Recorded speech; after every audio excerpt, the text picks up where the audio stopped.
Friday night, and guess what? I got a fever, and the only prescription is some high school football. It's a Friday Night Fever. I'm John Collett, and in the words of Jason Derulo, I'm riding solo. Weather work back in Lubbock, Texas. You know, obviously not your first rodeo here with the media. Well, yeah, I did some weather work. They didn't invite me back, but that tells you something. But sports today, just special gift for everyone. I'm calling it Christmas in July, Lena, because we all have received a gift today. Team USA played in one of the greatest soccer games in World Cup history.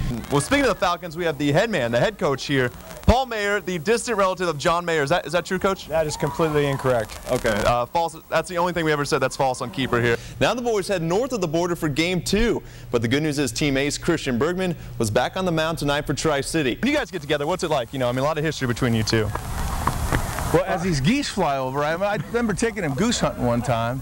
Yeah, and he lasted about 5 minutes. I thought we were going hunting, and he handed me a shovel. He says, dig a hole in the ground and sit in it. That's my hunting deal with him. Got a $20 bet with Kevin Hicks. Giants win the Super Bowl. You know what? I've got the Pats by 10. One of us will be right. Right. Guaranteed. One of us will be right. Sweet. Take care, guys.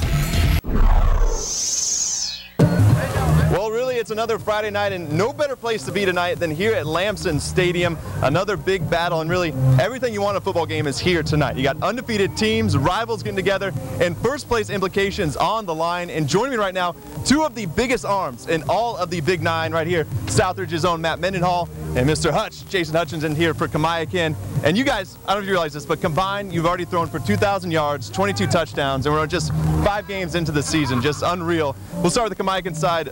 Hutch, for you, we got to flash back a little bit. 2 weeks ago, you guys played Kennewick, and just a packed house here at Lamson. What are you expecting here tonight? Another Kennewick rivalry game. I'm expecting another packed house. Everybody's going to be here. It's a big game for everybody. Awesome. Matt, any excitement with that, or what's it like? Oh yeah, it's going to be packed. It's going to be loud. It's going to be fun. I mean, I think the fans are going to have a lot of fun too, and I think players will be excited to play out there. Cool. We'll go get after it, guys. Thanks for your time as always. Good luck tonight. Those are the two stud quarterbacks in tonight's game. That's just an hour away. But hey, there's still plenty going on right now. This afternoon, another big game going on out in Touchy. The undefeated Touchy Indians taking on Colton. Wildcats coming out hot on the opening drive. Quarterback Josh Strano decides to take it on a solo mission. He scores, Cats up 6 early. Now, a couple possessions later, the Indians try their hand at it. Elias Martinez goes up top to who else but Corey Ochoa, and as simple as that ties things up at 6.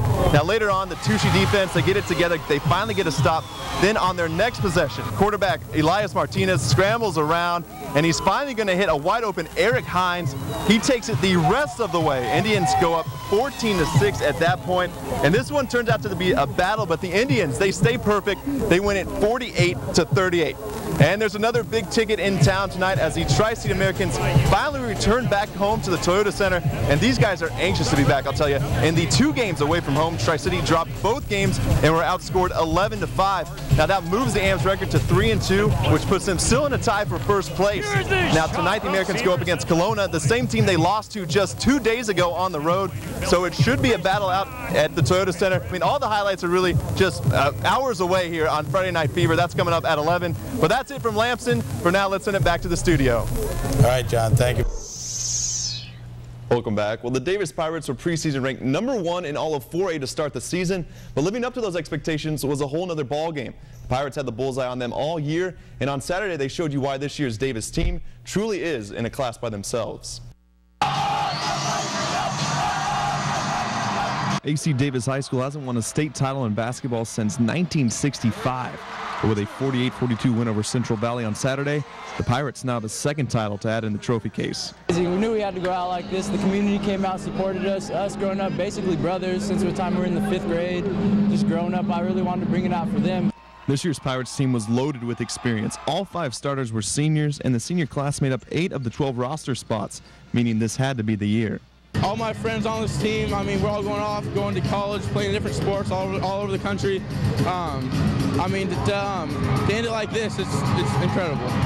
Davis also did it with an unconventional style. No towering players on this roster. Only Levante Allen stands above 6'2", but that size didn't matter in the semifinal come from behind win against Bellarmine Prep, and that size still wasn't a factor against Central Valley in the state title game, meaning their play as a team towered above all. It's crazy. I think we have something special that other teams don't. It's just that chemistry on the floor. Everyone knows where they're going to be. I know Ray's going to be in the corner for the 3. Devontae's going to be slashing. It's kind of like that bond that those twins have, and then everyone just knows where they're going to be. be. But this season's impact goes far beyond the Davis locker room. I think they have left lessons for the Yakima community and for our school. They came in to change the culture of our school, and they did that. That by far will stand out, along with, of course, the state championship, but that will stand out quite a bit. The 2012 team is now immortalized in Davis history and the state title books, and for these 8 seniors, that's exactly how they drew it up. Been together for 10 years now, and I mean, it just means the world to all of us to be able to end it with friends and end it with the championship. Start with arguably the biggest game of the night between rivals Kamaikan and Southridge. Now it's a repeat of what we saw just 2 weeks ago. Now both Kennewick schools, both undefeated in the conference, and both battling out for first place. Suns in the hole early though, down 7, and not getting much better on the goal line. Drew Ord coming into your living room right there. Big Red gives the Braves another touchdown to go up by 14. And the normally dominant Suns offense just struggled the whole way. This is the second snap in the first quarter, and that goes over the head of Matt Mendenhall. Somehow he recovers. Suns give it right back to the Braves, though. That play doesn't turn out to be much. And just a few plays later, Hutchinson calls his known number on the quarterback keeper, goes untouched for 6 more. Braves now lead 21-0, and back to the Suns. Mendenhall and the boys desperately trying to get anything going.